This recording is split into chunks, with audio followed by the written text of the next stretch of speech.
Welcome to Scouching's 2024 Prospect Pyramid Series.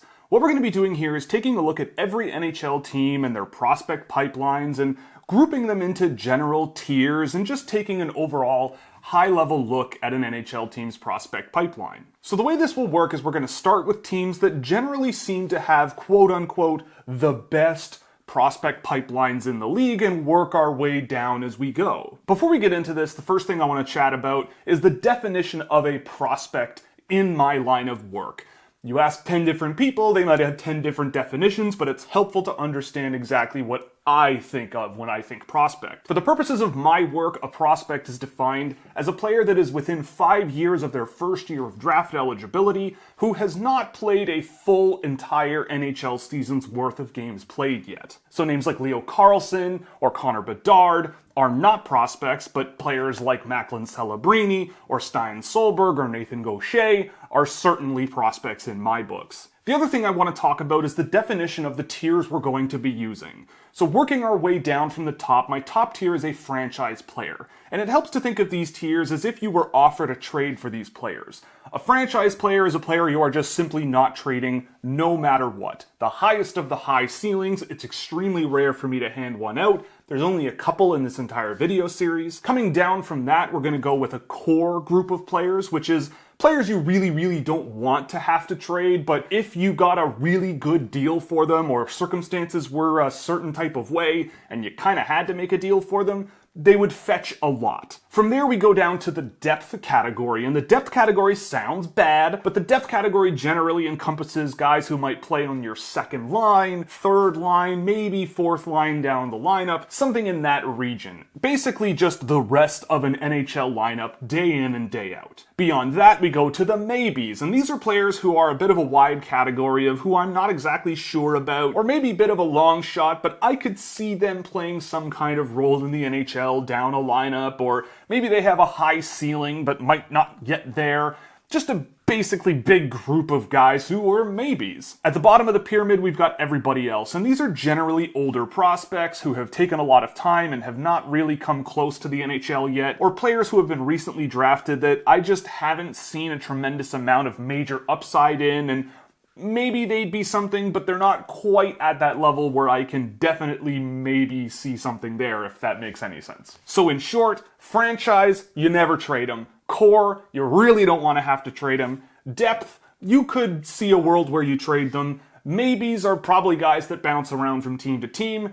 Everyone else is everybody else. So to start things off, we're looking at the Anaheim Ducks. Right off the top, I removed Leo Carlsson and Pavel Mintyukov from this, but rest assured those players were in the core and depth categories respectively. Olen Zellweger is the one player at the top of the pyramid for me for the Anaheim Ducks. Now, Olen Zellweger is a tremendously talented offensive defenseman, and I went back and watched a little bit of his NHL tape this summer and was really impressed with the potential that I saw. This is a guy who I think is a bit of a top 4 boom or bust guy, but I am more positive on the boom side of the equation than the bust one. He didn't look out of place in the NHL, and I think that if his skating and his skill level can take a bit of a bump at the NHL level, then he's going to become a really important player for the Anaheim Ducks this season. Looking at the depth category, this is a bit of a weird one for me with the Ducks. There's a lot going on here. I could see guys like Nathan Gaucher filling out the bottom of their lineup, even if I think he was a bit of a reach in the draft.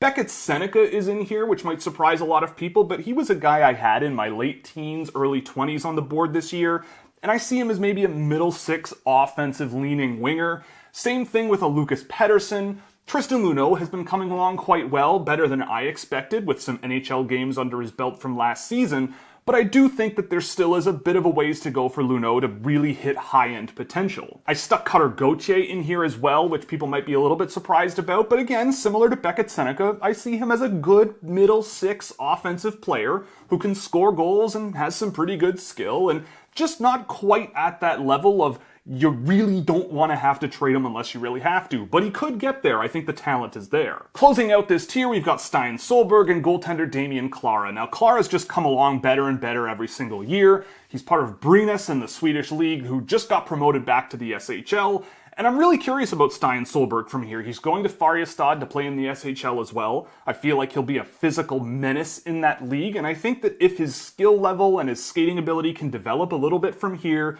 picking and choosing his times to be physical, he could become a really good defenseman down the lineup for the Anaheim Ducks. Looking at the maybes category, you'll notice that this is a pretty wide category. Guys in this range that I do like, though, are guys like Carey Terrance. I like Nico Mijadovic as well for a guy that might end up down the lineup.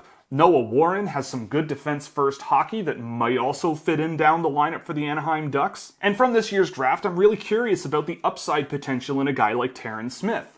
There's a few guys in this range that I see are real boom-bust guys. Jan Mysak, who they recently acquired, is in this group. In net, they've also got really interesting goaltenders in Calle Klang and Thomas Sahanek. And between Clara and Klang and Sahanek, and in the everybody else category, maybe Vyacheslav Buteyets, they might have a goaltender or two in there that could take over the net for John Gibson when the time comes. Moving on to the everyone else category, these are just a bunch of guys where I've watched them over the years or watched them going into this year's draft and think that they've got a bit of a ways to go for the NHL. Guys like Sam Colangelo I've always been a little bit more hesitant on, but I could see a route to the bottom end of an NHL lineup from here.